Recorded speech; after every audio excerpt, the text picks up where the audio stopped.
ఈ రోజుల్లో మనం కూడా ఇది ముఖ్యమైనది.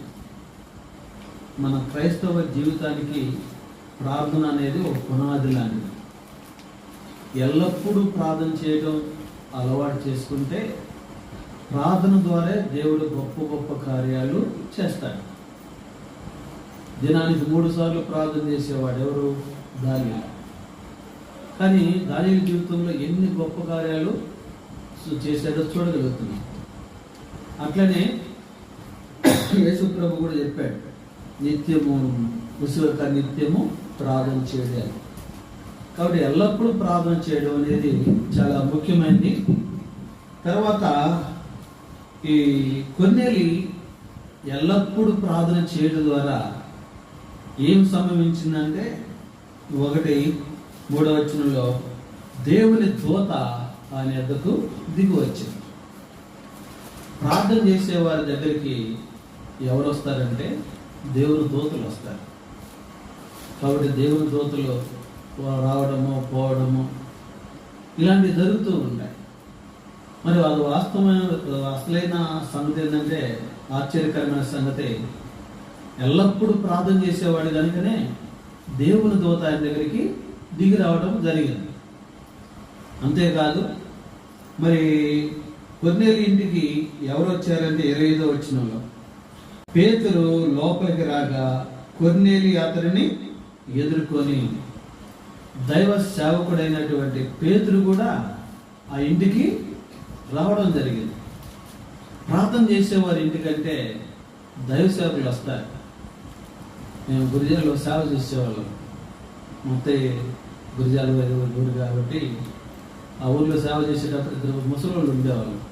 2 అక్కా చెల్లెళ్ళు, భర్తలు చనిపోయారు, పిల్లలు పెళ్ళిళ్ళు అయిపోయినాయి. ఎప్పుడు వాళ్ళ ఇంటికి వెళితే వాళ్ళిద్దరి పని ఏంటంటే ఉదయం జపం చేయటము, ప్రార్థనలో కూర్చోవటం. ఇక మళ్ళీ మధ్యాహ్నము భోజనం చేయటం, ప్రార్థనలో కూర్చోవటం. వాళ్ళ అక్క శారమ్మ రాయడం, ఆమె ప్రార్థన రాదు.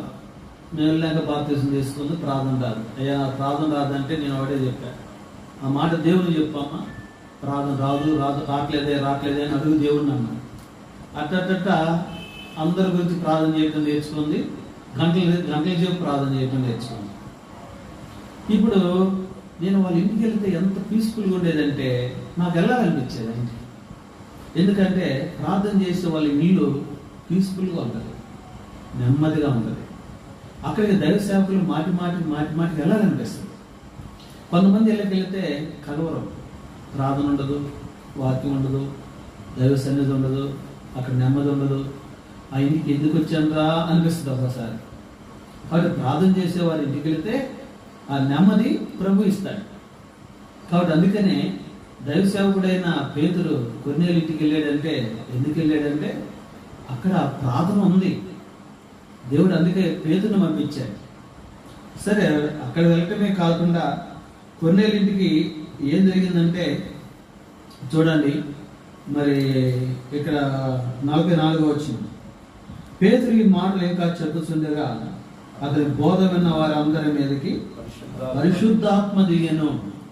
ఏం దిగిందంట? పరిశుద్ధాత్మ. ప్రార్థన చేసేవారి మీదకి పరిశుద్ధాత్మ, ప్రార్థన చేసేవారి ఇంటి మీదకి పరిశుద్ధాత్మ దిగి వస్తుంది. పరిశుద్ధాత్మ కూడా ఇష్టంగా ఉంటుంది. బైబిల్లో మనం జకర్యా 4:4 అంటాడు, శక్తి చేతనైనను బలము చేతనైనను కాక నా ఆత్మ ద్వారానే ఈ కార్యాలు జరిగించాలి. దేవుని పని చేయాలంటే శక్తి బలం కావాలనుకుంటాం. శక్తి బలం అవసరంలా, పరిశుద్ధాత్మ ఉంటే చాలు. పరిశుద్ధాత్మ ఆయన కార్యము జరిగిస్తాడు అంతే. కాబట్టి అందుకనే ఎక్కడ ప్రార్థన ఉంటుందో అక్కడ పరిశుద్ధాత్మ అక్కడ పనిచేస్తూ ఉంటాడు. సరే, అది 3వ సంగతి.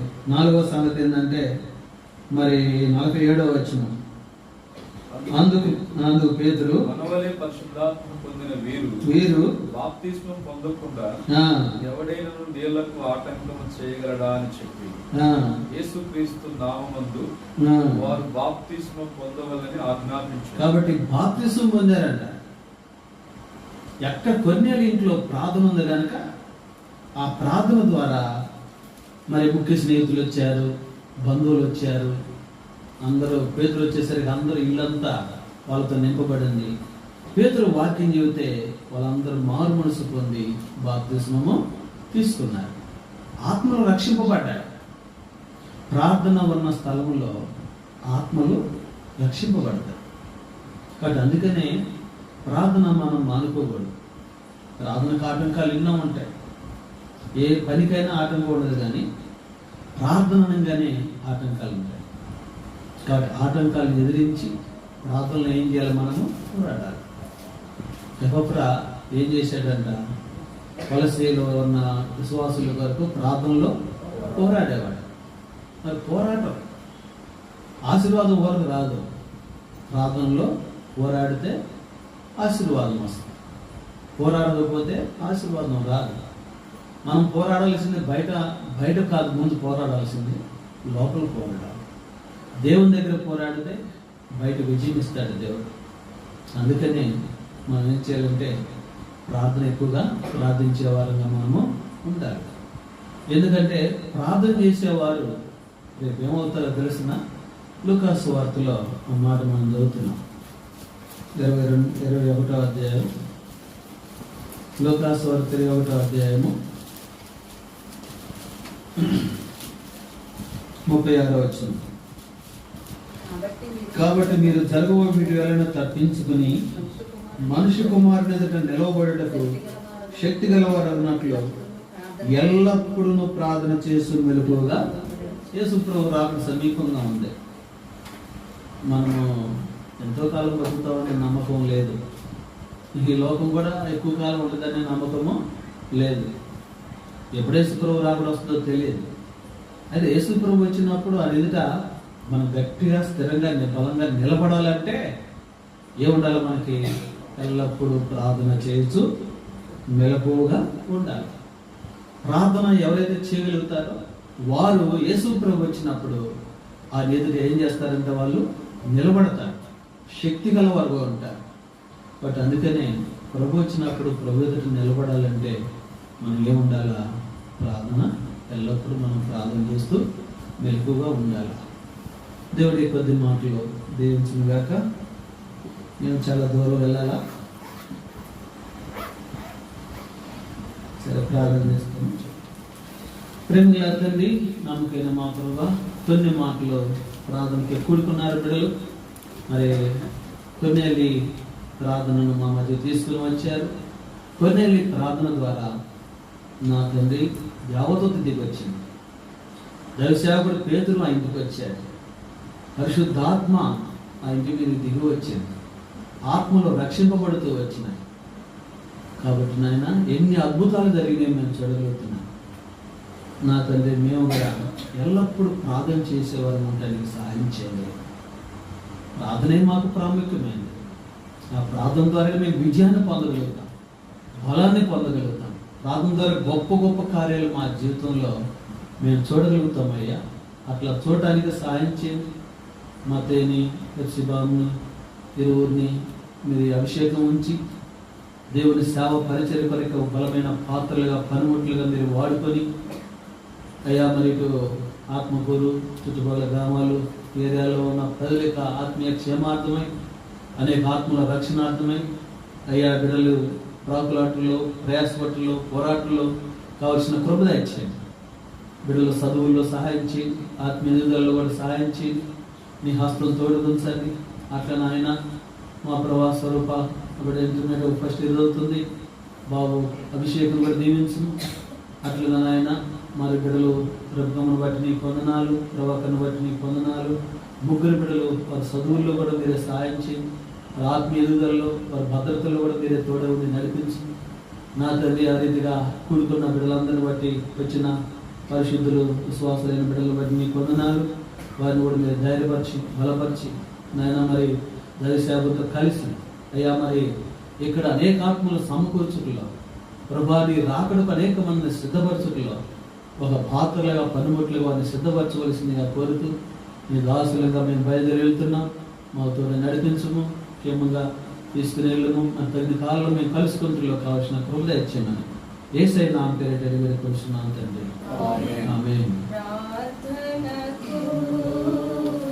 ప్రతిఫలమున్ ప్రార్థనకు ప్రతిఫలమున్ ప్రియముగను సగును హల్లెలూయా ప్రియముగను సగును హల్లెలూయా ఆనందమే పరమానందమే ఆనందమే మహదానందమే ఆశ్చర్యకరుడు యేసుండు ఆశ్చర్యకరుడు యేసుండు నా పాపములను క్షమించెను నా పాపములను క్షమించెను ఓ సర్వశక్తుడా నా సత్యదేవుడా ఓ సర్వశక్తుడా నా సత్యదేవుడా సర్వదా నిన్నే స్మరింతును సర్వదా నిన్నే స్మరింతును. ప్రైజ్ లార్డ్ అందరికీ. Praise lord.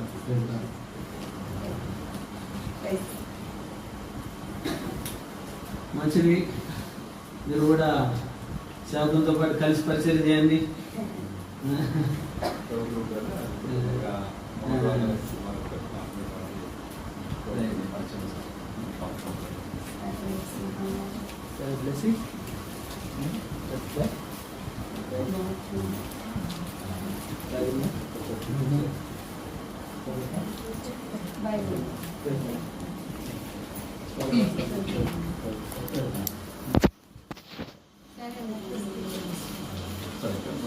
చిన్న ప్రేర్ చేస్తాను